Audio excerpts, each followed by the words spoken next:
मुश्किल है, खासतौर पे मनाही के साथ जो धोखा हुआ है। मैं अभी सिर्फ जिम्मेदारी है और तुम और तुम्हारे घर वाले मेरी जिम्मेदारी नहीं है जो वो ये डिजर्व नहीं करती थी। तुम मेरे मनाहिल और आंटी का ही सोच रहा हूँ, दोनों के लिए ये वक्त बहुत मुश्किल। शौहर हो, मेरी ख्वाहिशात पूरी करना तुम्हारी, मेरे पैसों पे ऐश करते फिरो। सुनो, तुम्हें मेरे साथ कोर्ट जाना। ड्रामा सीरियल पता देखिए नए आने वाले एपिसोड में कुछ ही होगा कि जैद को बहुत शिद्दत से उसके पछतावा है कि उसने ज़िंदगी बर्बाद कर कर रख दी है मनाहिल की उसकी वजह से ज़िंदगी में जो मुश्किलात आ रही हैं जैद अब उसको भुला नहीं पा रहा और उसको अब पछतावा हो रहा है कि काश वो उस वक्त अपनी माँ की बात ना मानता और आज मनाहिल की ज़िंदगी में ये इतनी मुश्किलात क्रिएट ना होती और वो अपनी ज़िंदगी आसानी से किसी अपने हम सफ़र और हम ऐसे इंसान के साथ जी रही होती जो उसका बहुत ज़्यादा ख्याल रखता। जब यहाँ मनाहिल जब जैन से बात करती है तो जैन जो है वो माफ़ी मांगता है और यहाँ मनाहिल उसे शायद कि माफ़ भी कर दे क्योंकि वो जब ये जानेगी कि जैन का इसमें कोई कसूर ही नहीं था, ये सब कुछ तो पुप्पो ने उससे करवाया था और हो सकता है कि वो उसे कसूरवार भी ठहराए कि अगर तुम पुप्पो की बात ना मानते तो शायद मैं आज अपने घर में सुखी बैठी होती और तुम्हारी वजह से मैं इस तरह बेघर ना होती।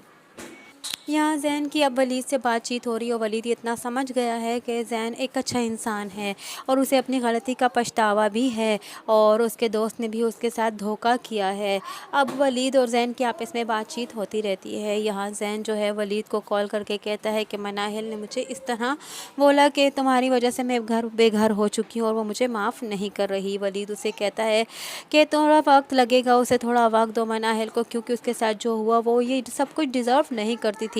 उसके साथ एक बहुत बड़ा धोखा हुआ है, तुम्हें अभी ऐसा नहीं करना चाहिए था, तुम्हें उसके बारे में सोचना चाहिए था। इधर दूसरी जानिब जैन अब ये कोशिश कर रहा है बार बार कि कहीं किसी तरीके से मनाहिल जो है उसे माफ़ कर दे, लेकिन फ़िलहाल वलीद उसे यही कहेगा कि फ़िलहाल तो मनाहिल को उसके हाल पर छोड़ दो क्योंकि फ़िलहाल वो बेघर हो चुकी है और उसकी ज़िंदगी की ऑलरेडी इतनी मुश्किलात है, तुम्हें ऐसा नहीं करना चाहिए। इधर दूसरी जानिब ज़ारा जो है वो बहुत ज़्यादा जल भुन रही है और अब वो अपनी नंद को खुश होता हुआ नहीं देख सकती। अब वो जैन अब आके हन्नान को वो कहती है कि तुम लोगों की ज़िम्मेदारी तुम्हारी माँ की मुझ पर नहीं है और तुम्हारा फ़र्ज़ है कि तुम मेरी ज़रूरियात को पूरा कर सको और उल्टा तुम लोग मेरे ही पैसे पे राज कर रहे हो, तुम्हें ऐसा नहीं करना चाहिए। और उस पर काफ़ी ज़्यादा गुस्सा होती है और उसके पर फरमाइश डालती है क्योंकि उसकी नंद उसके शोहर उसके नंद के बहुत ज़्यादा लाड नखरे उठा रहा है और उसकी काफ़ी ज़रूरतें पूरी कर रहा है और अच्छे से अच्छा उसे खिला पिला और पहना रहा है। यहाँ अब ज़ारा भी उसे देख देख के यही हसद करेगी और यही कहेगी कि जैसा वो जी रही है अब मुझे हन्नान मेरी भी ऐसे ही ज़रूरियात पूरी करे और मेरी फरमाइशों को पूरा करता रहे। यहाँ अब मनाहिल जो है वो काफ़ी ज़्यादा गुस्से में है और यहाँ अब उसको अपनी पछतावा है और आहिस्ता आहिस्ता वो वलीद के साथ अपने रिलेशनशिप पे बेहतर बनाने की कोशिश भी कर रही है। खैर यहाँ वलीद उसे कहता है कि तुम्हें घर जल्दी आना होगा क्योंकि मैंने और तुमने कोर्ट जाना होगा। और यहाँ